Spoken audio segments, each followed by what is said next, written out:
danger. Pickle. Hey guys, what's going on? You are listening to The Prototype, only on thisweekingeek.net. I'm your host, Mike the Birdman, and while it's not often I get a chance to do a solo show, it's just typically Alex and Ken do a lot of the extended gaming coverage here on the show, but they bring me out whenever there's a franchise or there's something that they know particularly piques my interest. And well, today's review is certainly going to be no different, as I do have a bit of an expertise in this particular franchise. So for today's extended review, Capcom generously sent over a PS5 code for the latest Resident Evil Requiem on the PlayStation 5. And to give you guys a little bit of history, I have been playing Resident Evil since the 90s. I was able to force my compact Presario to play the original Resident Evil on PC when I was given the game so I wouldn't date my one friend's sister. An odd story to say the least. I also originally played Resident Evil Nemesis on a mouse and keyboard using the Bleem PlayStation emulator on that same compact Presario. Eventually I did get a PlayStation and would play these things on the proper hardware. I even had a copy of Resident Evil 2 on the Nintendo 64. I used to be quite the Resident Evil fanboy. I've read most of the novels that were present. I even had the original gigantic Resident Evil comic book magazines, which I think there was like between 1 and 3 issues, if I remember correctly. I've read the books. I've seen almost every single movie in theaters.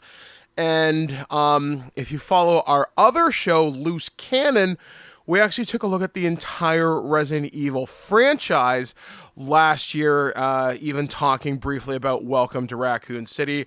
And on that front, there is a new Resident Evil movie in development where Sony has said, do whatever you want, just make it successful. So I like Resident Evil.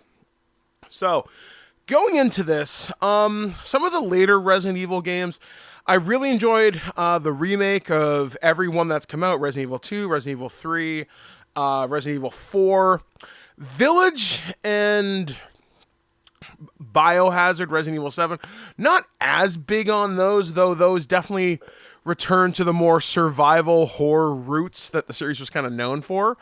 But this was something I've been looking forward to, because this game, now there's certain things I can't talk about, simply because that's how the embargo and our review restrictions are supposed to go. And I think it's best that you discover these things such as they are in the course of natural gameplay. What I can talk about is my general feelings towards the storyline as a whole. And Resident Evil 9 takes place about 30 years after Resident Evil's original Raccoon City incident in 1998, I want to say, is when everything kicks off, give or take. You play as two separate characters. You play as Grace, who is related to one of the Resident Evil Outbreak survivors, which I didn't know that. Those are games I didn't get a chance to play in their original PlayStation era, though from what I understand, those games are still online through the mod community, which is, I think, really kind of cool. And she is a FBI agent who's investigating the death of her own mother in an adjoining city. And then you play as a kind of like an offshoot of the BSAA, Leon Kennedy. You play like an agent. I think he's part of the DSO. I forget what that stands for. Maybe Department of Special Operations. And he gets dragged in because inevitably there's remnants of bioweapons and, well, let's just say shenanigans ensue. So storyline-wise, what I can say is if you know the lore in certain areas, especially when you're reading some of the files, I really feel you are deeply rewarded, especially when you get to Raccoon City, which is really kind of cool, I will say. Like I said, I really wish I could elaborate on some of this, but part of the fun of this game is looking for stuff. And I will say this, there are certain puzzles that I couldn't solve but aren't necessary to solve to get 100% completion for the file. Now, you do get an achievement for finding out every single file in this, which kind of ties into the game's system where you can earn points, very similar to Resident Evil, and I think Resident Evil 3, where you can spend, if you do certain challenges in game, you are rewarded. You even have to hunt those Mr. Raccoon statues down. And I thought I was being pretty thorough, but I missed like 4 of them. There's like 25 in the game. So, kind of annoyed. I'm like, I thought I got everything. I really thought I was being really proactive and taking my time in doing this, but I'm getting out of the weeds here. Yeah, there's a lot of really nice callbacks. If you know the layout of Resident Evil 2 and 3, you are rewarded in a sense, but it's some nice member berries that don't overwhelm the taste of the experience you're currently having, which I think is a really big plus in this game's corner. Gameplay-wise, okay. Where do I start with this? There is crafting in this game. For Grace, it's reliant upon getting infected blood once you get an item and pieces of scrap. You can break down makeshift knives, very much like the defensive items you saw in the Resident Evil 1 remake and later games. And then you can then use that to craft handgun bullets. One tip I will give is upgrade that capacity as soon as you can. You can find these antique coins laying around the first section of the game. And you'll go to this, like, I guess the best way to describe it's kind of like an arcadey parlor. Upgrade that item as soon as you can, but make sure you're managing that with health and other items that are in that room. I think it was like the second item I did, and I'm really glad that I did. But that kind of leads me into my next thing to talk about gameplay. Okay. So Grace plays more survival horror-esque, and you can change her camera from first person to third person. I decided to play in third person because I wanted to see what was going on around me. I really wanted to examine the environments. And frankly, I wanted to see where enemies were coming from. And gameplay-wise, she has some really scary and tense moments. Like, there are several monsters that stalk you at times. And with the game's sound design, which I will get to, it really ramps it up. And you have to judge how you want to do engagements. Do you want to go through this like bloody Rambo? But if you do, you're really going to have to manage resources, and you're going to have to think about enemy encounters later. Now, from what I understand, this didn't happen in my playthrough, mostly because I went Rambo. Whatever you don't kill as Grace, you can then deal with as Leon. Again, very cool. Do appreciate that little detail, because the game does take place at similarly the same time. There might be like a few hours separating the protagonist here and there, but sometimes it's like a few moments earlier, a few minutes later, whatever. And it works. It never feels weird.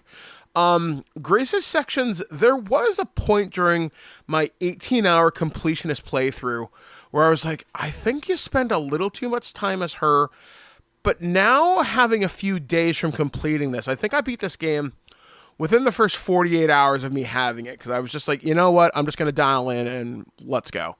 And I realized her sections had a different vibe, and I liked it, especially once I started getting into later sections. Once you clear the initial couple of areas, I will say, it really gets kind of intense. And I do like that, actually. I do like that quite a bit, especially when crafting, I will say, becomes more strategic. And it's how do you want to approach this? And there are some rewarding moments when you can craft the right item and be like, oh, you thought you could do that? Not today. Genuinely enjoyed that.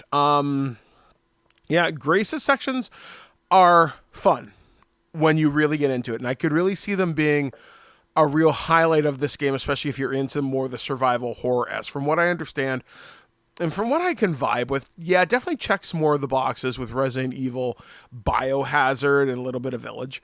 But definitely not like the more action-oriented sections about Leon. And let's talk about Leon. Okay, Leon's sections are kind of strange. And what I mean by this is, yes, you have the return of the attaché case. Yes, you can buy resources for it, but a lot later than I was expecting. Like, in the initial areas, inventory management with Leon is kind of weird. Yes, you are getting a variety of weapons with him, but you can't drop them off into a box. You have to sell them if you want to get more inventory space, or you have to carry multiple things. Like, for example, at one point I was carrying 2 different shotguns, 2 different pistols, a rifle, and another piece of specialty gear. And there were points I was very close to running out of inventory space. I will say with him, when the ability comes to purchase inventory space, you would be benefiting yourself to purchase the extended attaché case. Everything else is kind of up to gameplay preference. I went with a pistol that prioritized silence. So it's weird. I kind of played Leon kind of like a more action-oriented Solid Snake. I would even argue I kind of played him like Big Boss from like the Phantom Pain. Kind of how I approached him. But I played this on the casual difficulty because I wanted to see the story, and sometimes you just want a good action movie, and I'm fine with that. I never ran out of ammo. There were times where I got a little bit lower than I would like. I primarily played with a pistol and a shotgun. The shotgun was my primary weapon for almost the entire playthrough, though you do get this awesome like fuck off hand cannon, which I think is called the Requiem, which is pretty cool. It's like this giant revolver. It is like, what if the Magnum didn't skip leg day? It's very cool. Ammo for it is extremely limited, but you can do some real damage with it. I will say there are some boss fights in this. Don't waste your super ammo because you can't finish certain things. But yeah, again, I don't want to rough up against embargo stuff. So I'm trying to give you some generalized tips as we go through this. One thing I did notice, however, so when I've played other Resident Evil games, I tend not to use certain types of guns. I'm always saving my Magnum ammo for the big boss fights. Again, very glad I did that here. One time, I actually found myself using a DMR, which is a designated marksman rifle. A nice way of saying a sniper rifle. Now, because this game introduces charms to, or maybe not introduces, I don't know, I can't remember whether other games have done this or either, but whatever. You can apply charms to your guns that can produce different effects. And one of the charms I picked up is if you are willing to take the scope off of your rifle, it will do more damage. So I'm like, okay, well, it's not like I'm engaging enemies at longer than 30 or 60 feet. Yes, there are moments where you can legitimately sniper in this, but I'm like, you know what? I'm an up-in-your-face type of guy anyway. I like to take my engagements at short to mid-range. That's sort of my ideal combat window. So I found myself actually using the rifle and having a really good time with it. Because Leon, again, he's been a government agent for like 30 years now. He's not just your typical RPD officer with here's your pistol, here's your shotgun, maybe you get some special training, maybe you can use something fun. But no, here I was legitimately using the rifle, and I was choosing how my engagements went. If I wanted to conserve ammo, I would use my pistol. And you can even, if you bought the deluxe edition, or maybe it's because I got a certain version of this game via my review code, you could get the Matilda, which is his gun from Resident Evil 4, and that's his, I'll I wouldn't say it's close to his VP-70 that had the 3-round burst from Resident Evil 2, but whatever. That gun has that capability with the adjustable shoulder stock. But you can purchase other pistols as well, other than his base alligator snapper, they call it. I'm not sure what real world firearm that's based on. There's a YouTube channel called Kendo's Gun Shop. I think they're still producing videos, and if they do cover Leon's weapons from this game, I'd really like to hear what they have to say about this. But anyway, I'm getting out of the weeds here. So gameplay-wise with Leon, yeah, you do get a usable melee item, which is like a combat hatchet. I actually have something like this in my personal collection, and it's very vicious, very cool. And it's a way to offer stealth kills at times, which is really nice because a lot of Leon's ability to work through the game is he has to earn, I don't know, points, I would say. You get like an item midway through that tracks kills and rewards you for doing certain things, but you can also find, like, you killed a legendary creature, here's a legendary whatever, it's worth like 10,000 points or whatever. Using that to acquire stealth kills will make your job easier when clearing certain areas. I will say that. And how you choose to spend and upgrade your weapons, I can't remember what YouTube video I heard this off of, so I just kind of followed this as like very super general advice, was pick a weapon and stick with it. I did start to expand my arsenal later in the game because I'm like, you know what? I already have this gun maxed out.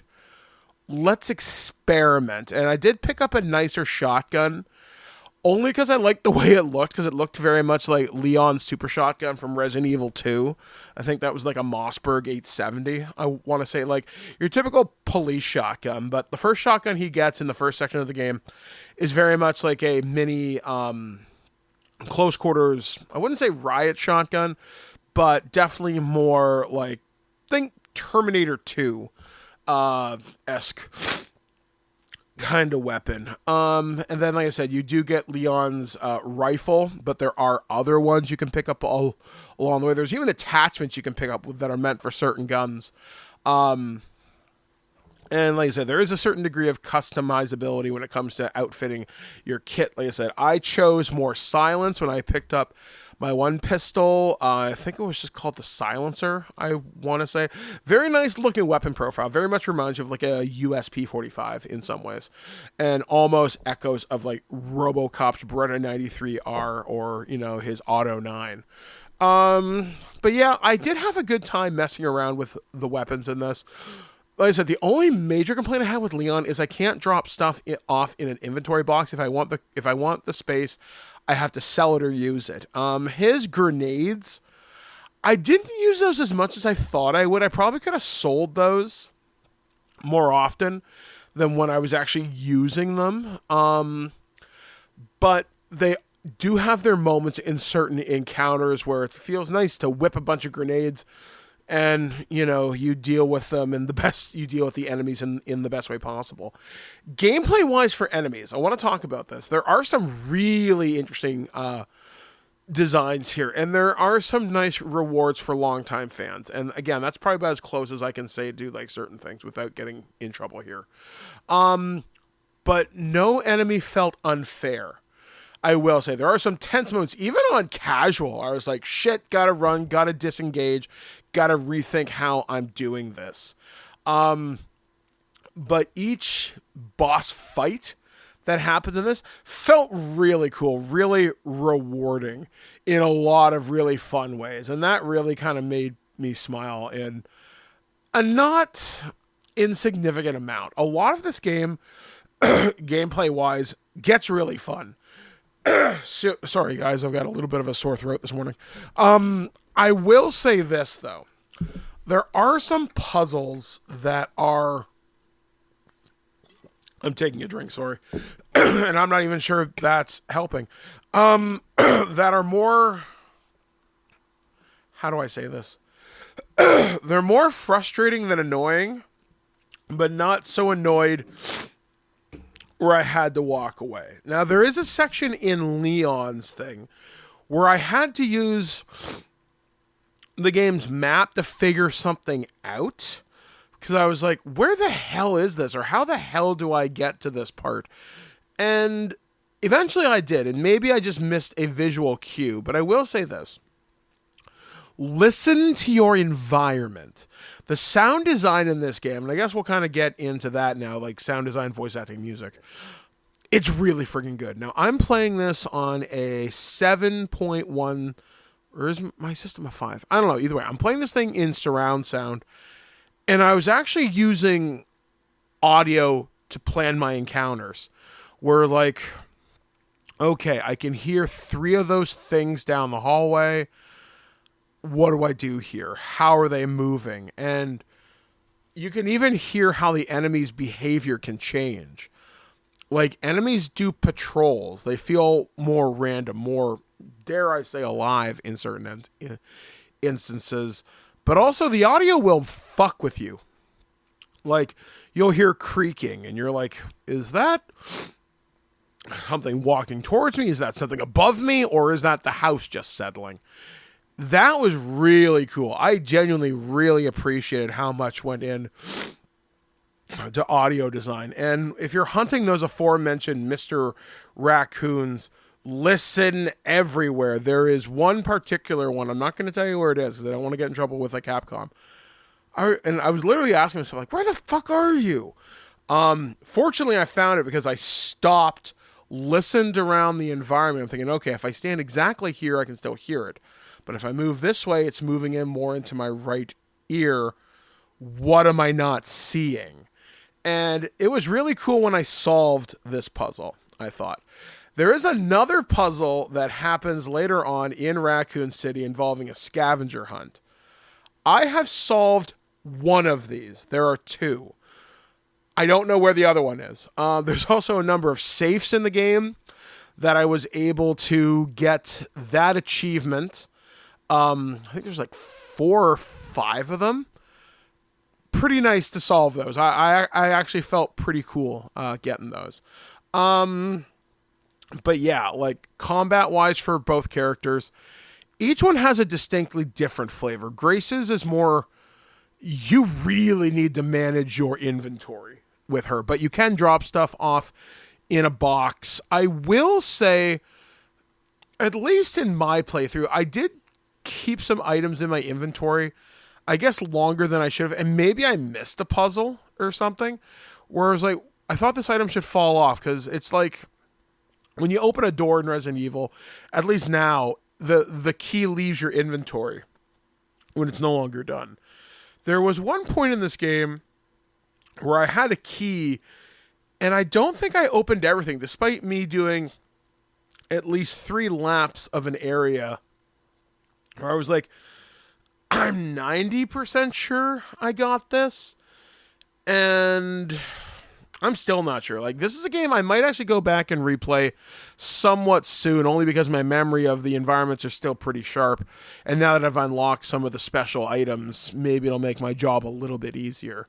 But yeah, like, gameplay-wise, audio-wise, story-wise, I'm very pleased with this. This feels like a nice way to recognize the past of Resident Evil, introduce some new ideas, and even in terms of lore and bad guys, like we've all seen the dude from the trailers wearing the helmet, I'll say. Interesting dude. Really. There are some other bad guys in this, and I'm like, okay, cool. I kind of like this guy a little bit more.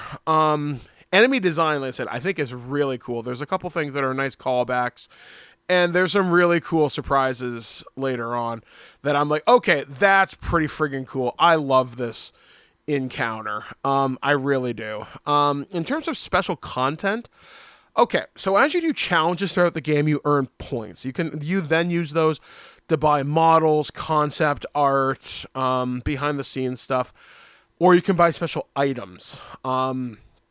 I remember in mine, I bought costumes, mostly because I love the look of certain things, and I bought a infinite knife, because That's more useful than it has been for me in previous games. So that's pretty cool. Infinite ammo still ludicrously expensive. There is a reward for beating the game without using a single recovery item. I found myself using recovery items by accident at times, but if you can beat the game without any of the recovery items, you get like a massive amount of points. And is probably worth doing on a casual run because there aren't too many fights that are going to challenge you, and you're still pretty effective even at low health. So as long as you're not rushing into things thinking you're John Wick or, John McClane, you should be fine, right? Like, you're not going to pretend you're Alice from the movies and mow down everything and not take any damage. Certain encounters, think before you engage and decide how do you want to do this. Another tip I will give is exploration can really reward you. Like, you can find some incredibly cool stuff off the beaten path. Finding the files in a game is actually not my favorite thing to do, but in here, I wanted to know more. I wanted to know more about Grace's story, how she ties into the lore of Resident Evil. When you're with Leon, you start to see certain callbacks to certain events in the game. And ultimately, like I said, I was so pleased with how things went. Atmosphere-wise, especially with the sound design, it really does a fantastic job. Like, there are some really tense moments where you're like, where the fuck is that? And you're looking around and you're checking, okay, I've got 10 shots in the mag. I've got maybe 5, 6 in reserve. How do I do this? Is there another way to tackle this? Music-wise, I'm going to say I don't remember a lot, and that's not a bad thing. And what I mean by that is I was so immersed in the combat of this and in the moment-to-moment gameplay, I didn't notice. So maybe, I don't know, because I can recall certain themes from Resident Evil, like 2 through 4, that really stick with me. But here, not so much. When you look at this game as a whole, I really like it. Like, honestly, there were moments where I was a little unsure, only because I felt I was playing as Grace for a little too long. But now, like I said earlier, now that I've had a couple days from it, I'm like, you know what?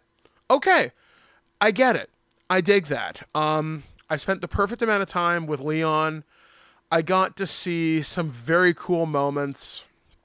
I got to see story beats. I'm glad that finally, I'm not going to say paid off, but felt rewarding to longtime fans, felt accessible to newcomers.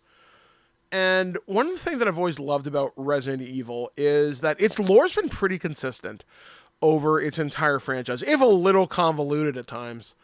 Like, I've read this on like a Forbes or a Newsweek article. The only thing that is not canon is like a Game Boy game and maybe some other few small entries, but the CGI movies are canon. I think some of the books are canon. The movies are so not. But if you know what you're looking for, you can see all the through lines. And seeing some long-term stuff kind of paid off. It's like, all right, that's really kind of cool. I really appreciate where this is going. And I had a lot more fun than I thought I was going to. So final verdict today is Resident Evil Requiem gets a 9 out of 10. It's not a perfect game. Like I said, there are some frustrating puzzles where I was like, oh, I got to backtrack again, or I have to drop off this item again.